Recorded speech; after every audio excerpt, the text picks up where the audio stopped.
अभी एक विवाद चल रहा है, कुछ जगह आई लव महादेव, कुछ लोगों ने कहा आई लव बागेश्वर, और उन्होंने कहा आई लव, हम नाम नहीं लेंगे, नहीं इसलिए नहीं लेंगे कि अपना मामला नहीं है तो अपन क्यों लें। अपने देवी देवताओं का हम लेंगे, हमारे कम हैं क्या? अच्छी बात,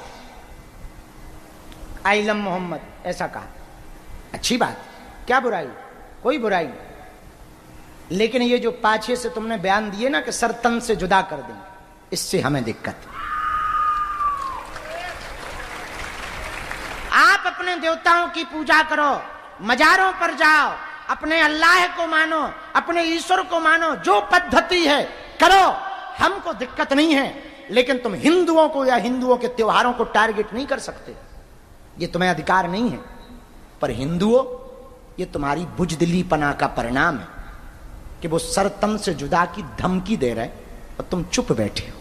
इसलिए हमने प्रण लिया 7 नवंबर से 16 नवंबर तक राजधानी दिल्ली से वृंदावन तक हम पैदल चल के हिंदुओं को जगाएंगे।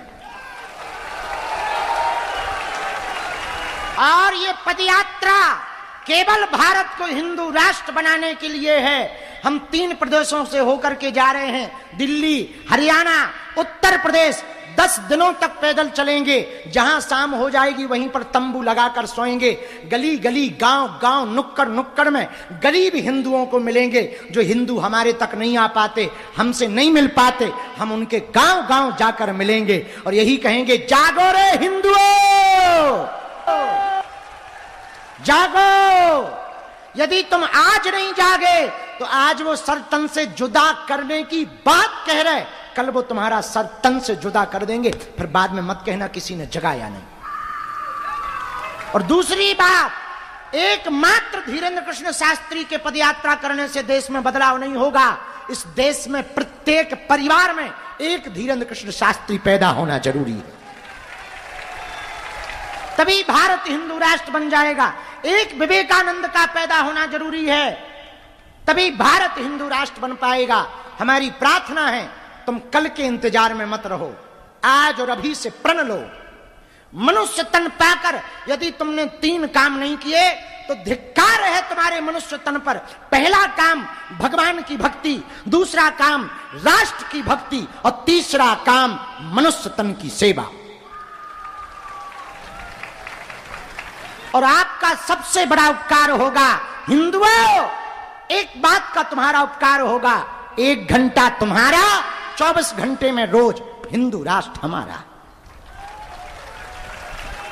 आज जब हम आ रहे थे तो पंडित जी का बालक कहां गया?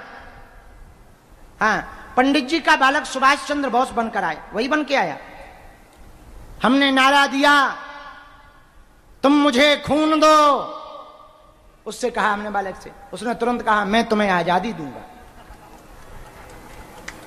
तो हमने कहा सही कह रहा है।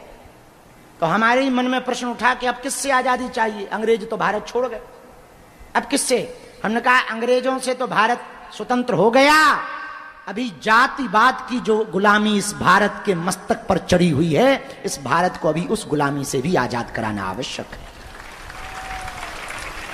इसलिए जितने भी पंडाल में बैठे हैं, भैया हम अपने लिए ये कार्य नहीं कर रहे हैं, आपके लिए और आपकी आने वाली बच्चों को, बच्चियों की नस्ल को, हिंदुत्व की नस्ल को बचाने के लिए कर रहे हैं। याद रखना, जहां बरसात नहीं होती वहां की फसलें खराब हो जाती, जहां पर संस्कार नहीं होते वहां की नस्लें खराब हो जाती। इसलिए हमने प्रण लिया कि हम पदयात्रा करेंगे। हमारी प्रार्थना है पूरे देश के लोगों से, तुम मेरा साथ दो, हम हिंदू राष्ट्र देंगे। कौन कौन चल रहा है वृंदावन तक? हाथ उठाओ। समस्त घोष समाज चल रहा कि नहीं? तुम तो आई वही चक्कर में हो, दोनों उठाओ। हाँ, पक्का? आचार्य जी भी जाएंगे, भले ही घुटना काम नहीं कर रहे, बस पे बैठा देंगे आपको। कौन कौन चलेगा? जो घर बैठे लाइव देख रहे, तुम भी कर लो प्रण, करो भव्य दिव्य तैयारी। 7 नवंबर से 16 नवंबर तक हिंदू राष्ट्र बनाने के लिए गांव-गांव चलेंगे मुगदरधारी। हर हर महादेव। जो राम का नहीं, जो राम का नहीं, जो राम का नहीं, तो बताओ हम कहां के कहां पहुंच गए, पता नहीं लगा। नौ वक्त्रो भैरवस्तु, नौमुखी रुद्राक्ष भैरव रूपी है।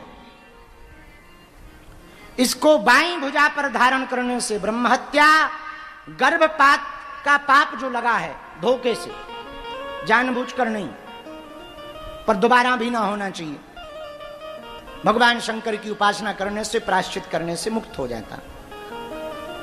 10 मुखी रुद्राक्ष साक्षात देवेश्वर जनार्दन का रूप है। पिशाच, बेताल, बिम्ब, राक्षस तथा पन्नगों से उत्पन्न होने वाले विघ्न को शांत करने वाला है। 10 मुखी रुद्राक्ष भूत प्रेत बाधा से ग्रसित लोगों को बांधना चाहिए। कितने मुखी? 10 मुखी। 10 वक्त्रस्तु देवेशः साक्षात देवो जनार्दनः ग्रहाश्चैव पिशाश्च बेताला ब्रह्म राक्षसः। 10 मुख का बांधो। और प्रेत बाधा हो ना तो तांत्रिकों के चक्कर में मत पड़ो। शनिवार को बागेश्वर धाम बालाजी का दिव्य दरबार लगता है, यहीं आकर बैठ जाओ। कोई तंत्र मंत्र के चक्कर में पड़ने की आवश्यकता नहीं है। बालाजी के चरणों में तुम्हारी तंत्र मंत्र विद्या बंध जाएगी। 11 मुखी रुद्राक्ष साक्षात भगवान शंकर का रूप है, रुद्र रूप है। वैसे इसका नियम बड़ा कठिन है, वर्णन देवी जी भागवत में, महाराज जी हम नहीं कह रहे हैं। भद्रैकादश रुद्राक्षो रुद्रेकादशकं स्मृतम्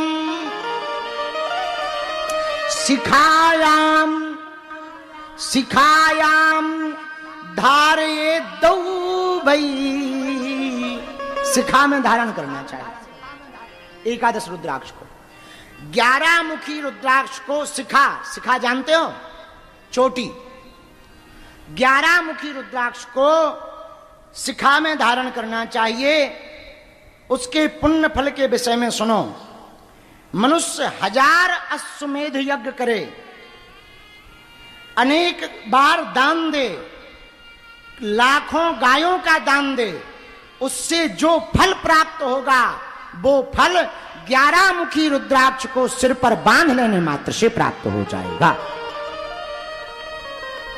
ऐसा देवी भागवत में वर्णन है। बहुत मुख की चर्चा है,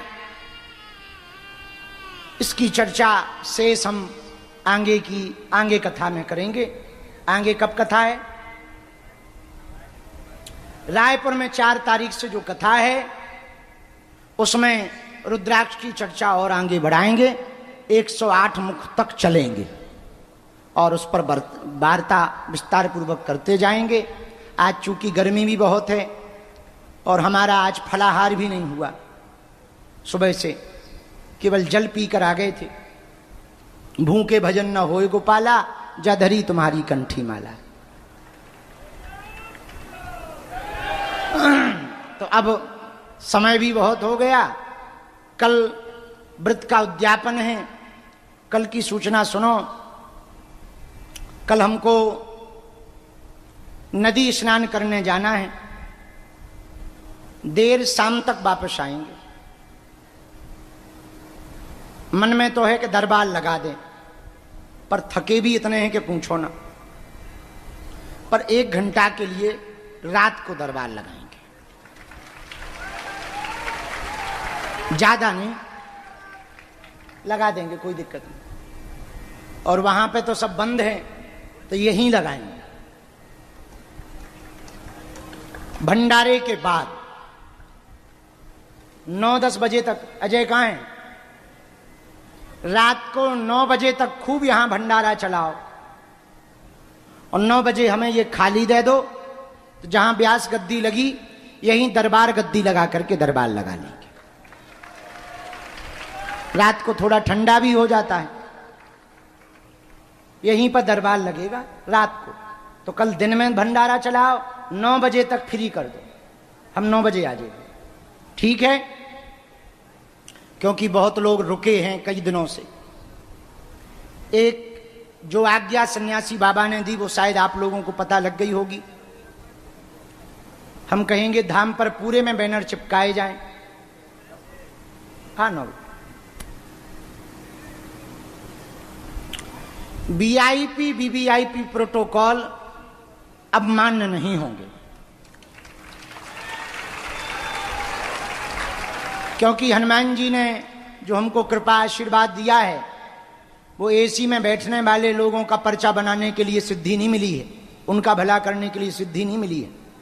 आपके अंदर धैर्य हो, श्रद्धा हो तो समय लेकर आओ, सेवक और भक्त बनकर आओ, नहीं तो बहुत गुरुजी हैं उनके पास जाओ। क्योंकि हमारे गुरुजी ने हमको बहुत डांटा,